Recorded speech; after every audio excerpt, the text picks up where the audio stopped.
స్వేచ్ఛ అది. బిడ్డల్ని కావాలి, అంత బిడ్డల్ని కావాలి, వాళ్ళ యొక్క ఫైనాన్షియల్ స్టేటస్ మీద డిసైడ్ అయి ఉంటది. ఇట్లాంటి సలహాలు సూచనలు ఇస్తారు. దీని మీద ఏదైనా మాట్లాడితే తప్పు. ఇవాళ మీరు సైతం ఒక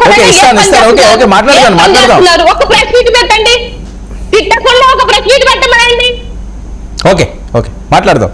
రమ్య గారు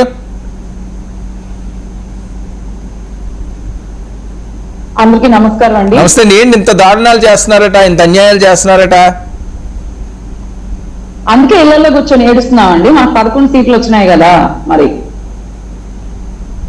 మాట్లాడండి. ఒకటండి, ఆయన ఇష్టం వచ్చినట్టు మాట్లాడచ్చు, ఆయన ఇష్టం వచ్చినట్టు. ఏంటండి నిన్న ఆయన ప్రెస్ మీట్ పెట్టారు, పాపం సాక్షి మైక్ కనపడలేదండి నాకు. వర్మ గారు, సాక్షి వాళ్ళు ఖాళీగా లేరా? జగన్మోహన్ రెడ్డి గారు ప్రెస్ మీట్ కి వెళ్ళడానికి కూడా సాక్షి ఛానల్ కి టైం లేదా? యాడ్లు ఇవి వస్తున్నాయో పాపం.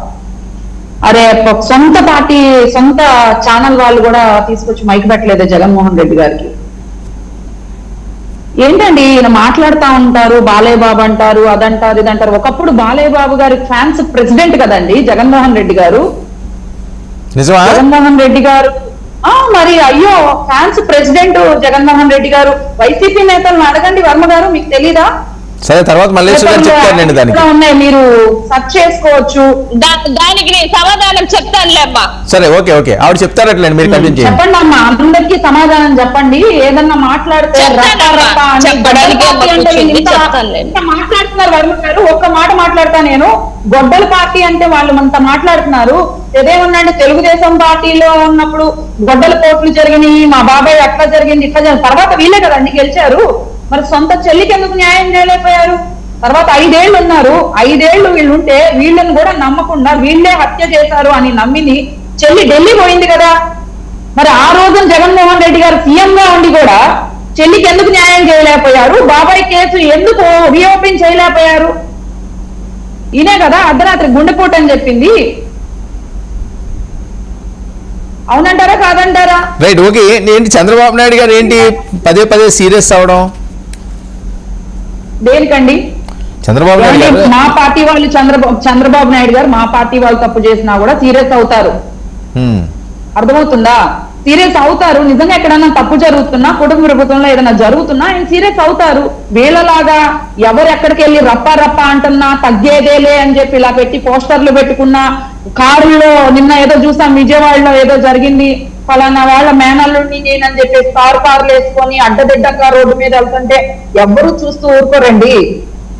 అర్థమవుతుందా? ఆ రోజున మరి గంజాయి మోకలాగా, గంజాయి బ్యాచ్ లాగా గంజాయి కూడా అంతంత దొరికింది వీళ్ళ హయాంలో. మరి ఆ టైంలో గంజాయిని ఏం చేశారు? ఓ పక్క మళ్ళీ వీళ్ళ రోజా గారు వచ్చి చెప్పుద్ది, ఏమని చెప్పుద్ది, విజయ్ గారు మా వల్లే గెలిచారని. ఈయనేదో మాట్లాడతారు, మళ్ళీ ఈయన దగ్గర ఫోనే ఉండదు. మరి ఈయనలా ఫోన్లు చేసి సలహాలు ఇస్తారండి? 10 నిమిషాలు మాట్లాడారు, 20 నిమిషాలు మాట్లాడారు, తెల్లారులు వేస్తే మా జగన్మోహన్ రెడ్డి గారి దగ్గరే సలహాలు తీసుకున్నారు, సూచనలు తీసుకున్నారని మాట్లాడతారు.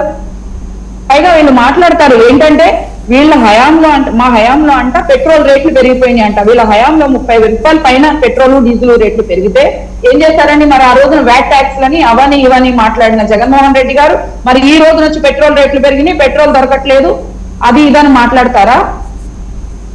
ఇవి మాట్లాడుతున్నారు కదా వీళ్ళందరూ ఒక అధికార ప్రతినిధుల. మరి పంచప్రక ప్రభాకర్ గారు అధికార ప్రతినిధా? ఎందుకు మాట్లాడుతున్నారు? చంద్రబాబు నాయుడు గారు ఏమే షర్మిల అని మాట్లాడాడు. మరి ఒక అధికార ప్రతినిధి అయి ఉండి, వైసీపీ నేత అయి ఉండి, ఒక పార్టీ మహిళని మీ పార్టీ కోసం జగన్మోహన్ రెడ్డి గారు జైలుకి వెళ్తే ఆ మహిళ వచ్చి కొంగు పట్టుకొని మా అన్నని గెలిపించండి, మా అన్నకు ఓటేయండి అని మాట్లాడితే ఆ రోజున ఏమైపోయారమ్మా మీరు? పంచప్రభాకర్ మాట్లాడాడు కదా, ఏమే షర్మిల పసుపు రంగు చీర కట్టుకొని తిప్పుకుంటా తిరుగుతున్నామని మాట్లాడితే ఆ రోజున మహిళ గురించి బయటికి వచ్చి మీరు మాట్లాడారా? అదే భారతి గారి గురించి ఎవరైనా ప్రెస్ మీట్ పెట్టినా లేకపోతే ఎవరైనా ఒక పోస్ట్ పెట్టినా తెల్లారే మహిళా కమిషన్ మీటింగ్ పెడతారు. అడగడానికి వెళ్ళిన మహిళల గురించి 200 మంది 300 మంది పోలీసులు వచ్చి అడ్డంగా నిలబడతారు.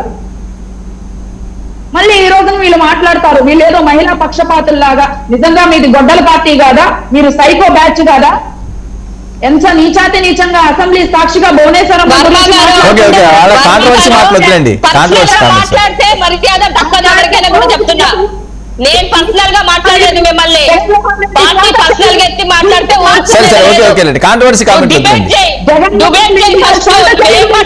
గొడ్డల పార్టీ అని అంటే మీరేం పార్టీ అమ్మా? ఏం పార్టీ తల్లి మీది? వెన్నుపోటు సరే సరే ఓకే ఓకే నేను కూడా అడగలను.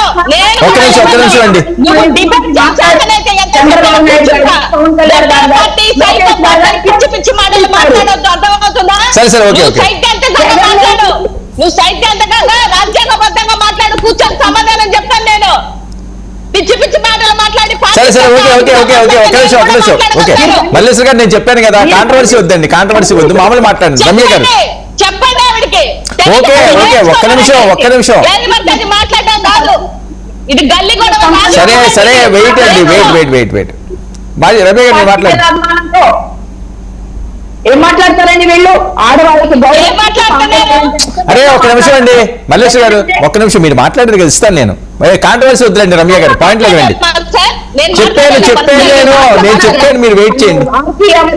లేకపోతే సీమరాజు ఎవరు అంటే ఈవిడ మాట్లాడుతున్నారు కదా, దానికి నేను మాట్లాడుతున్నాను. మరి ఆ రోజు శ్రీరెడ్డి ఇష్టానుసారంగా మాట్లాడలేదా?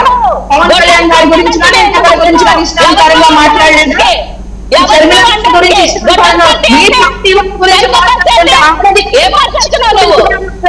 ఒక్క నిమిషం అండి.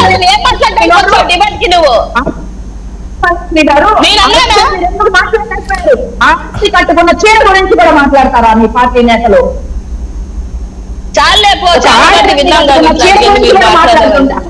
ఎందుకు మాట్లాడలేదు ఆ రోజు?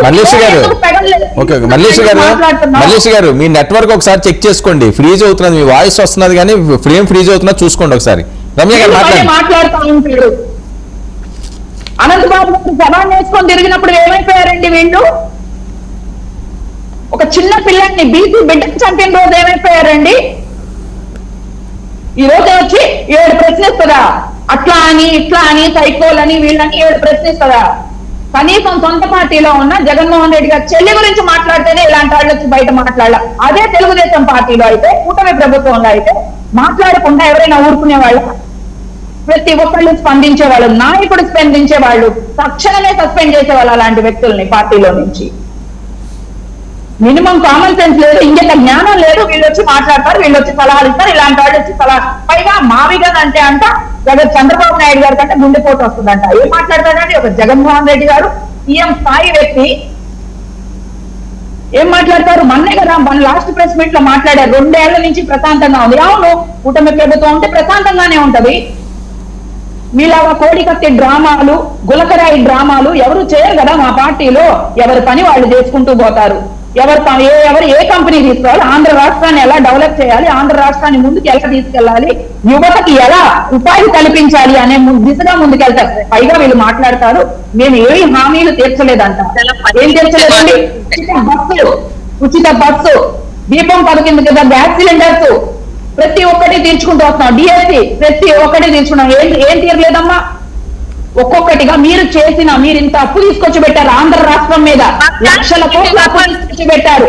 లక్షల కోట్లు స్కీములు ఇస్తున్నామన్న పేరుతో స్కాములు చేశారు. మద్యం మీద ఎంత స్కామ్ ఉందమ్మా? మరి ఈసీకి సమాధానం చెప్పలేదు మీరు? ఒక్క నిమిషం మల్లేశ్వర్ గారు క్లాస్ టాక్ వద్దండి. మీరు మాట్లాడినసేపు ఆవిడ మాట్లాడలేదు కదా.